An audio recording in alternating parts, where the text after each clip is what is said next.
I knew I was the outsider from the very first time I stepped into my husband's house. No one said it out loud, but the way they looked at me was enough to crush my chest. There was something cold, something toxic like smoke, that seeped into every meal, every conversation I was never fully a part of. For the past 6 years, I'd lived with a family that never truly wanted me there. And the scariest part? My husband, the one who was supposed to be my rock, was the most indifferent of them all. If you think being hated by your in-laws is the worst thing, wait until I tell you about that last Christmas. The one where everything literally exploded. My name is Everly, I'm 34, and I live in the suburbs of Boston. I work as an accountant for a small tech company. Not rich, but enough to live comfortably. I met Oliver when we were both in grad school in Massachusetts, and we got married after 2 years of dating.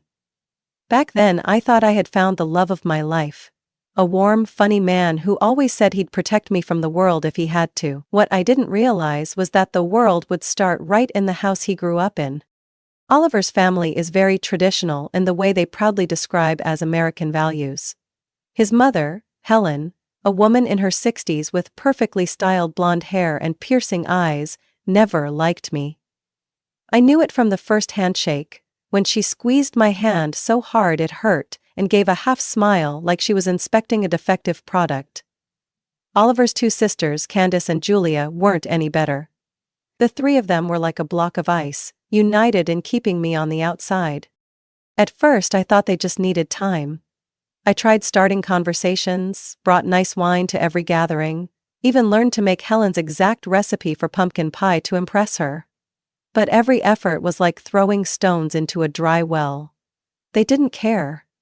They didn't want someone like me, and the more I tried, the more they backed away, polite, distant, and absolutely closed off to me. Helen was great at pretending to be friendly in front of others, but behind closed doors she treated me like a housekeeper, not a daughter-in-law. She'd make me wash dishes while she and her daughters sat sipping wine, reminiscing about European trips I'd never heard of. They'd talk about family memories, inside jokes only they understood, and laugh until they cried while I sat alone at the far end of the table, forcing a smile like I wasn't hurt. At first I used to tell Oliver. He'd just shrug and say, "You're overthinking it, Everly, they just need time." Candace said, "I don't fit into this family, what am I supposed to do?" "Don't let it get to you. My mom's just a little strict, but she's a good person." I heard those same lines for the first 3 years. By the 4th year, I stopped talking. They never added me to the family group chat. They planned ski trips to Vermont, birthday parties for Oliver's dad, whom I've never met because he passed away long ago, or lunch dates downtown. Without ever telling me. I only found out through pictures tagged with Oliver's name on Facebook, with captions like, "Family is everything." Last Christmas, they did a private gift exchange at Helen's house the day before the official celebration. I only found out because I came home early from work that day and saw Candace's and Julia's cars parked outside Helen's place.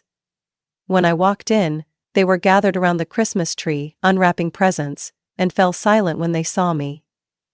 Candace gave a weak smile. "Oh, you're home early, we were gonna call you later."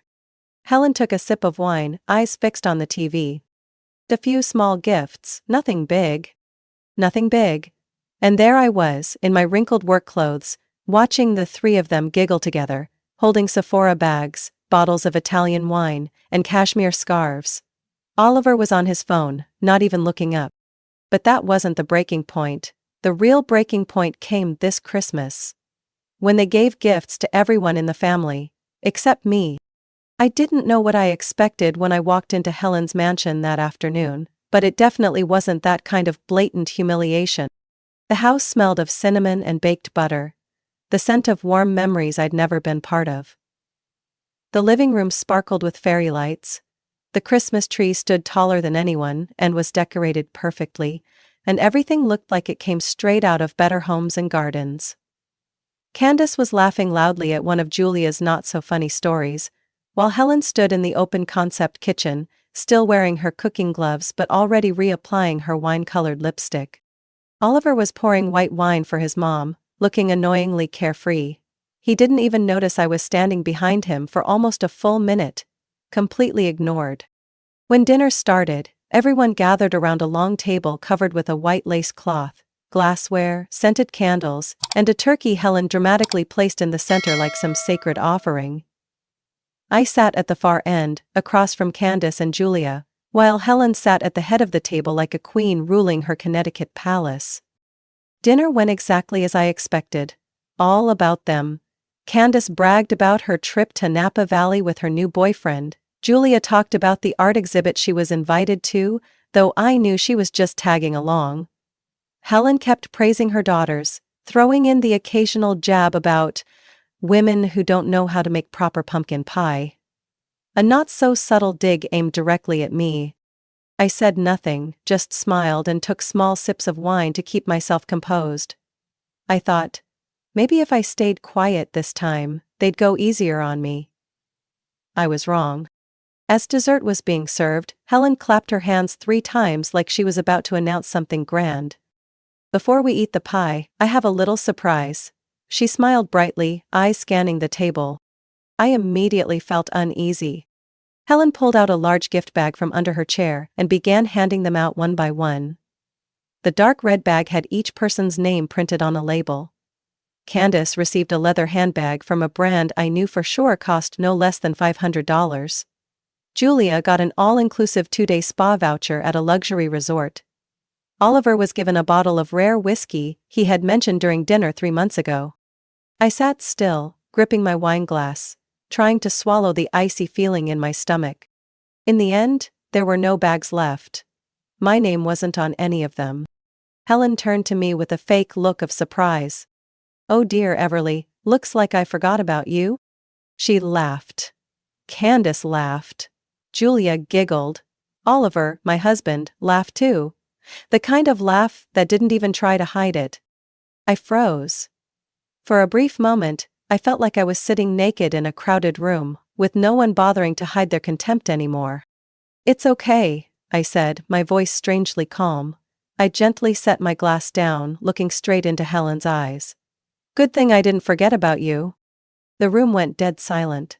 Like my voice had just interrupted a perfect symphony. Helen raised an eyebrow. "Oh, what do you mean by that?" I just smiled. "You'll see." Candace frowned. Julia glanced at Helen. Oliver stopped laughing. The air turned cold for a few seconds, like a breeze had just swept through. I said nothing more. I just sat there, slowly slicing into my pumpkin pie, savoring every confused stare thrown my way. For the first time in 6 years, I didn't feel small.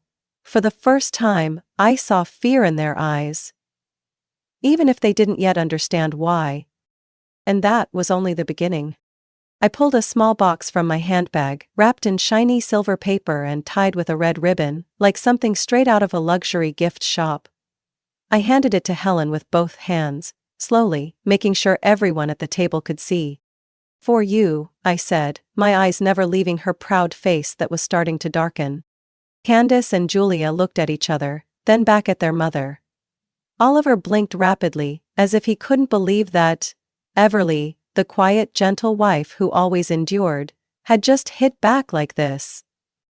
Helen looked at the box as if it held a venomous snake. Her hand trembled slightly, though she tried to maintain her usual condescending attitude. "Oh, you didn't have to do that. I thought you knew I never expect anything from you." "I know," I replied softly. "This gift is very special." Curiosity started creeping around the room. Candace raised an eyebrow. Julia sat up straight. Oliver tilted his head toward me, no longer smirking. Helen untied the ribbon, cautiously unwrapped the paper.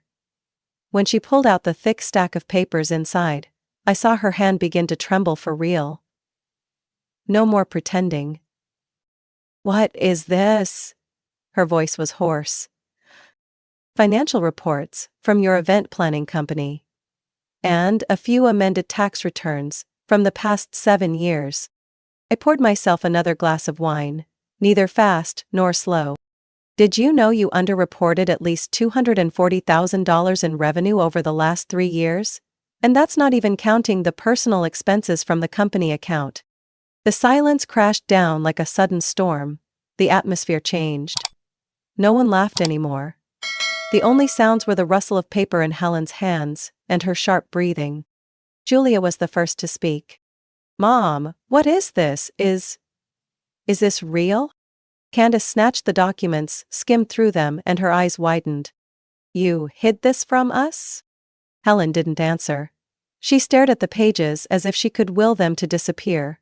Her lips were pressed so tightly they'd gone pale. Her other hand clenched the armrest until her knuckles turned white. I took a sip of wine. "I just wanted to make sure you don't forget to report to the IRS like you forgot me at this dinner." Oliver spoke up, his voice low and sharp. "Everly, are you insane? You were spying on my mom?" I turned to him, lips curling. "No, I investigated. There's a big difference. And I did it because I have eyes. I see things that someone as blind as you can't." Helen slammed her hand on the table and stood up abruptly. "You have no idea what you've just done, Everly." "Oh, I know exactly what I've done." I remained seated, eyes fixed on her. "And I also know you've evaded taxes, hidden assets, and falsified financial statements. But you did something worse than that." Candace growled. "What could be worse?" I looked up, straight at her. "You lied to your own children, hid money while pretending you couldn't help Candace fix her house, and turned Julia away when she was unemployed." Julia turned to Helen, eyes brimming with tears. "You told me you didn't have a cent. You said you had to save for retirement." Candace's face turned red, and she slammed her hand on the table. "And meanwhile you're going to luxury spas, booking first-class flights, and wiring money into a secret account?" Helen looked at me like she wanted to kill me. But I saw something else in her eyes. Real fear. Oliver turned to his mother, stammering. "Mom, is this true?" "Michael, don't listen to this woman, she's making things up." "Is it true?" My voice was ice cold. I pushed the USB stick toward him. "All the evidence is here. Bank receipts, statements, internal emails from your mom's accountant." Helen lunged to grab it, but Julia held her back. "No, I want to see it. I want to know how much you've kept from us. And from Dad." The air in the room turned thick. And when Julia scrambled through the pages, their eyes darting back and forth in a frenzy, Helen turned to me, eyes blazing. "You've destroyed this family." "No, you started that a long time ago." I just pulled back the curtain. Oliver was silent, his face pale. I saw his gaze flicker between his mother and me, torn between blood and truth. But I no longer waited for anything from him. I just looked straight at Helen, no longer afraid. The Christmas dinner ended with a very special gift. Candace was the first to break the silence. She flipped quickly through a page in the file, eyes widening at Helen. "Wait, what is this, a transaction from Dad's account?" I tilted my head, slowly sipping my wine. Helen stood frozen, her hand gripping the chair as if she might crush it. Julia leaned forward, fingers trembling as she turned the pages. Stopping at a bank statement. "Mom, you withdrew money from Dad's retirement account?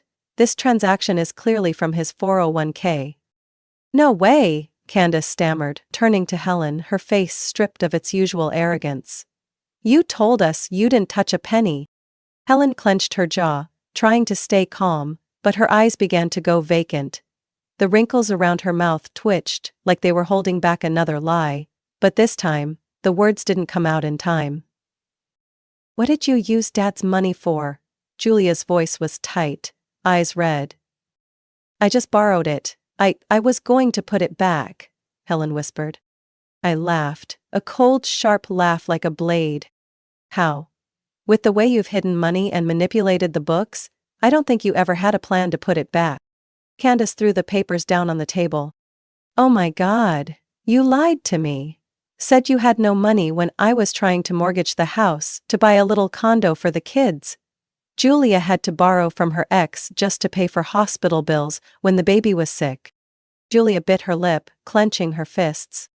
"You watched us struggle like that and still pretended you couldn't help. Meanwhile, you You were moving money out of the account of the man who lived with you for over 35 years? Helen turned away, but there was nowhere left to hide. Her eyes met mine. I said nothing, just sat there quietly, like a mirror reflecting the truth. The dining room door suddenly opened. Richard, Helen's husband, walked in wearing a gray sweater, still holding a half-finished cup of tea. He stopped when he sensed the tension, thick as a snapped wire. "What's going on?" Candace turned sharply. "Dad, you need to see this." She picked up the file, her hands shaking as she handed it to him. Richard took it slowly.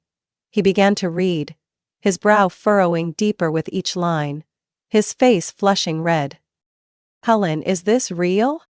Helen stepped forward, grabbing his hand. "I did it for the family. I had to keep the company, keep up appearances. I was going to tell you once things were better." Richard stepped back as if someone had splashed cold water in his face. "You took money from my retirement account without saying a word?" I had never seen Richard so angry. His eyes were bloodshot, his voice trembling, but full of barely contained rage. "I worked my whole life for that money, Helen. I trusted you would never touch it without my consent." Helen tried to recover. "I just needed a small amount to reinvest. You know the company's been struggling." Candace screamed. "It's not about the company, Mom. You used that money for luxury, travel, shopping, transferring it into undeclared private accounts. You lied to all of us." Richard could no longer hold himself together. He threw the papers to the floor, then backed into the wall, bracing himself on the table for balance. I feel betrayed. I can't believe you did this." "Richard, please, I had my reasons." "There's no reason good enough to deceive your partner like this," his voice snapped. "I trusted you. I trusted you completely." Julia bowed her head, tears spilling down. "Mom, how could you?" Helen turned to me, her eyes now blazing. "You're behind this. You set me up. I knew it." I smirked. "No one set you up. You've been setting yourself up for years. I just pulled the curtain down." Helen lunged toward me, but Richard raised his hand to stop her. "Enough. Helen, if what I just read is true, then I'm going to speak to a lawyer. I can't live with someone who took everything without a second thought." This time Helen didn't fight back. She stood still, lips pressed tight, her face pale like ashes. And in that room, still glowing with Christmas lights, a family, officially, shattered. But it wasn't over. I knew it was only the beginning. Richard didn't respond. He stood frozen by the dining table, eyes locked on the scattered papers on the floor. I saw his hands gripping the edge of the table so tightly that his knuckles turned white. His chest rising and falling violently, like he was trying to swallow a rage too big to speak. "I can't believe this," he mumbled, but the sound echoed in the silent room, like a bomb. Candace and Julia were both silent. Oliver sat frozen, eyes darting from me to his mother, and then back to his father. The whole room seemed frozen in a chaotic moment, where all masks had fallen, but no one knew what to do next. Richard stumbled a step forward, then stopped. I can't breathe." He clutched his chest, his face turning pale as if the blood had drained out. "Dad?" Julia cried, jumping to her feet. I rushed to him at the same time as Candace. Oliver sprang from his chair, his glass shattering on the floor, but no one looked. "Richard!" Helen screamed. But her voice rang out shrill and theatrical, like she was playing a bad scene in a bad play. He bent over, his whole body collapsing forward like a tree cut at the base. I caught him along with Candace, but he was heavy, limp. His body convulsed slightly before falling completely still. "Call an ambulance," I shouted, pulling my phone from my pocket instinctively. "He's having a heart attack." Julia immediately dialed 911, her voice shaky but clear. "We need an ambulance, please hurry, please." Helen dropped to the floor, holding her head in her hands. Oh God, Richard, I'm sorry, don't leave me." But no one turned to her. No one comforted her. No one believed her. I looked at Helen, my eyes sharp as blades. She was trying to cry, but there were no tears, just fake sobs and deliberately trembling hands, as if performing for some invisible audience. "Don't touch him," I said coldly as she started to approach Richard. Candace nodded. "Stay back, Mom, you've done enough." The words hit Helen like a slap. She froze, then turned to look at her daughter with eyes that held no power anymore. The house that once echoed with laughter now held only heavy breathing, the ticking of the clock, and the shivering of a man lying unconscious on an expensive hardwood floor. About 10 minutes later, the ambulance arrived, sirens blaring. 2 EMTs rushed in like a storm. Helen scrambled forward, trying to lead the way, but one of them brushed her aside without hesitation. "We need space." I stepped back, Julia pulling Candace with her. Oliver stood stiff in the middle of the room, as if his brain had shut down. Helen stood dazed, then, suddenly dropped to her knees, sobbing loudly like a scene from a cheap drama. "Please, save him, he's my husband, please." I watched her, seeing every calculated movement, every performative breath. No real tears. No one held Richard as he convulsed. The only person holding his hand was Candace. One of the EMTs turned to us. "He still has a pulse, we're taking him to the nearest hospital." "Whose family?" Candace nodded. "I'm his daughter, I'll go." I placed a hand on her shoulder, speaking softly. "I'll drive you both and follow behind." Helen looked around, her expression lost. I'll come too," Julia said coldly. "No one's stopping you, but don't pretend anymore. We've seen everything." Helen said nothing more. She stood up, staggering after the stretcher like a ghost. We walked to the car in silence. Oliver trailed behind me, but I didn't turn around. I didn't want to see that lost look on his face again. Whatever was left between us had burned to ash the moment Richard collapsed and Helen cried her fake tears. When the ambulance turned off the street, I looked up at the night sky. There were no stars. Only swirling black clouds. That Christmas had no prayers. No warmth. Only truth, wounds, and consequences. And I knew Richard's collapse was only the beginning. The hospital waiting room was strangely cold. Not the cold of air conditioning or November weather, but a quiet, creeping chill that seeped into the skin from prolonged silence and mounting tension. Candace and Julia sat close together, eyes blank, staring off into nothing. I stood near the reception desk, gripping my phone. The screen had long since gone dark, but I didn't let go, as if it were the only thing keeping me upright. Mike sat a few chairs away, elbows on his knees, hands clasped, silently watching. No one spoke for nearly an hour. Then suddenly Mike stood up and walked over to me. "Are you satisfied now?" I blinked, thinking I misheard. "What?" His voice no longer carried calm. It held a kind of shock, but not because his father was in the ER. It was because of me. "This is what you wanted, right? Exposing my mom, humiliating the whole family, sending my dad to the hospital?" I stood frozen, unable to believe what just came out of the mouth of the man I'd shared a bed with for 6 years. "You think I wanted this to happen?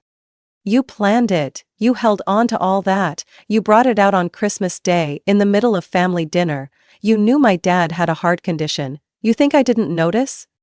Every word hit me like a blow. "So, you're not mad your mom lied, embezzled money, betrayed your father? You're mad I didn't sit still and silent like some porcelain doll?"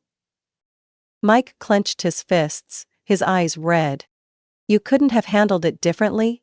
Spoken to her privately, chosen a better time?" I laughed, a dry sound drained of emotion. "A better time? What do you think I've been doing for the past 6 years? I waited, I swallowed my pride, I gave your mother chance after chance to be decent, and all she did was crush my dignity, and you just stood by." Mike turned his face away, but I didn't stop. "I used to think you were neutral, I tried to understand you were caught between your mother and your wife. But today, when you saw clearly that your mother stole money, emptied your father's retirement, lied to your sisters, and you're still standing here blaming me? So tell me, Mike, whose side are you on?" He looked back at me, his eyes heavy. I just wanted to keep this family together. I stepped back, like he had just slapped me. This family was never together, Mike, can't you see? Your mother is a manipulator, she never wanted me here, never. And you? You chose her.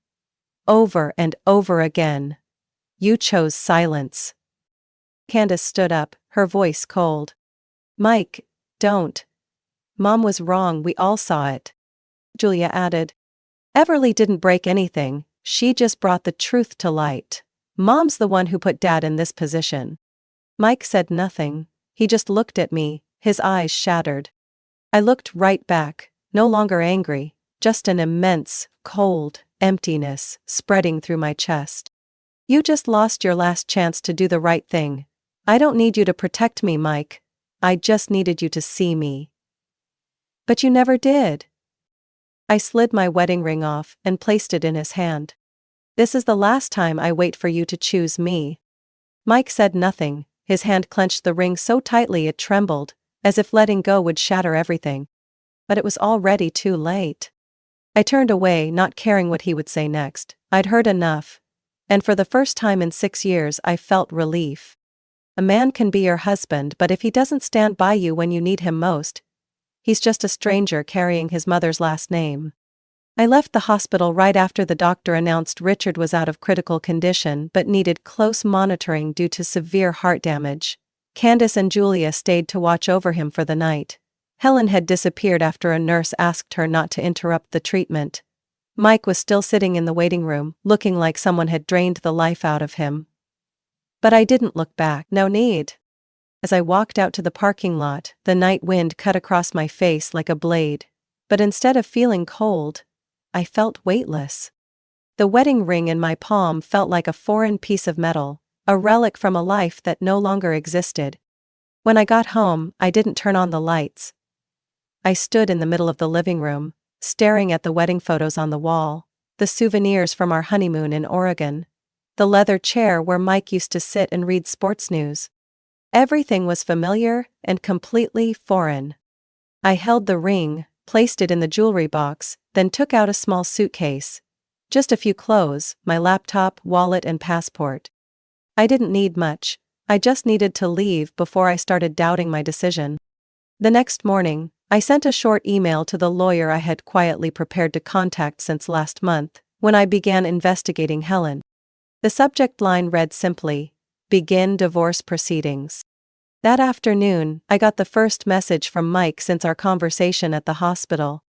"Everly, I need to talk, please." I didn't respond. 2 weeks later, Helen was summoned by federal authorities for investigation on tax evasion and corporate fraud. All the documents I had given to my lawyer had been sent to the IRS and FBI. Not only was there evidence of tax evasion, but also proof that she used fake employee names to withdraw funds from the Small Business Support Program during the COVID-19 period. The local media picked up the story. Newspapers published photos of Helen leaving court in a gray suit, no makeup, hair a mess. There was no trace left of the proud woman who once smirked through Christmas dinner. I didn't feel satisfied. Just right. After being discharged, Richard filed for divorce immediately. Candace told me via text that he had seen a lawyer straight from the hospital. Julia cut off all contact with their mother. Helen called, messaged, even wrote handwritten letters. But no one replied. Helen lost everything. Her family, her reputation, her company. It all collapsed. And Mike? He sent a flood of emails, ranging from angry to begging. One of them read, "I didn't know it would go this far. You planned to leave me from the start, didn't you?" I sat and stared at the screen, not bothering to reply. There was nothing left to explain. If, after everything, he still thought I was the problem, then there was nothing left to save. One afternoon near the end of the month, Mike showed up outside my new apartment. I looked at him through the security door. "Everly, please, just 5 minutes." His voice was tired. His eyes sunken. I opened the door, but didn't invite him in. "What do you want?" "I've thought a lot. I was wrong. I should have stood by you." I crossed my arms, leaning against the doorframe. You weren't just wrong, Mike. You chose your mother. You watched me be humiliated, excluded, turned into a joke, and when I stood up, you said I was destroying the family. He looked at me, silent. I know you don't trust me anymore, but I'll do anything to make it right. I shook my head. You don't need to. I'm done waiting for anyone to make it right for me. I've already made my choice. I closed the door. Gently. Firmly. No tears. No anger. Inside the apartment, I sat on the sofa, watching the soft golden light stretch across the wooden floor. For the first time in 6 years, I felt peace. Not because Helen fell. Not because Mike finally understood. But because I had freed myself. After the last time Mike showed up at my door, I didn't hear from him again. At least not for the first few weeks. I figured he needed time to accept the truth. That I wasn't coming back. That the wife he thought would wait forever had left. Not with a fight, not with accusations, but with a door that quietly closed without fanfare. 3 weeks later, the first call came. I didn't answer. 4 more calls followed, a voicemail over 2 minutes long, an email with the subject line, "I'm sorry." I sat in a cafe near my apartment, looking at his name on the screen, and felt nothing. No anger, no pain, just silence inside me, like a lake after a storm. I reached out and tapped block number. That was it. No hesitation. No regret. That was the moment I knew I had truly let go. Every morning I wake up at 6 a.m., make myself a cup of coffee, and open the window to watch sunlight pour across the pristine white walls of my new apartment. I'm renting a small studio in the North End. Not far from downtown, but quiet enough that I can hear the leaves fall as winter draws near. I've rebuilt my life on my own terms. Neat, peaceful, free of yelling voices or awkward dinners. I've learned to grocery shop alone without feeling empty. Learned to eat dinner in silence without feeling lonely. I buy myself fresh flowers on Fridays, read on Sundays, and revise my personal financial plan at the start of each month. I don't talk to Mike. I don't text his mother. And when Helen was officially charged with financial fraud, I didn't celebrate. I just folded up the newspaper and threw it in the trash. Because by then I had understood. Real victory isn't when someone else falls. It's when they no longer have power over you. Candace and Julia still keep in touch. They send thank you notes, even though they know I don't need them.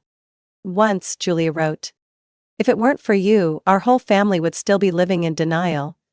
I'm sorry we let you suffer for so long." I didn't reply, but I smiled. That was enough. A month after Helen's case hit the major newspapers, Mike called again. A strange number. I knew right away.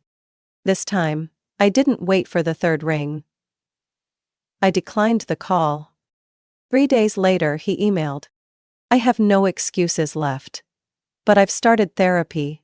I need to fix everything, including myself. Not to get you back. But so I can look in the mirror without shame." I read it. Then clicked archive. I no longer need an apology. I need freedom. And I found it on my own. One Saturday afternoon, as Boston fell into an early cold rain, I sat inside the old bookstore at the corner of Hanover Street. I sipped coffee, flipping through a novel I never had time to read when I was still Mike's wife. A middle-aged woman sitting next to me smiled. "That's a good one, you'll like the ending." I nodded, smiling back. I just had an ending of my own. She didn't ask more. I didn't need to explain. I stepped out of the shop as the drizzle continued. The streets were wet and cold, but I felt strangely warm. Freedom for the first time in my life wasn't a distant idea anymore. It was an afternoon without shouting.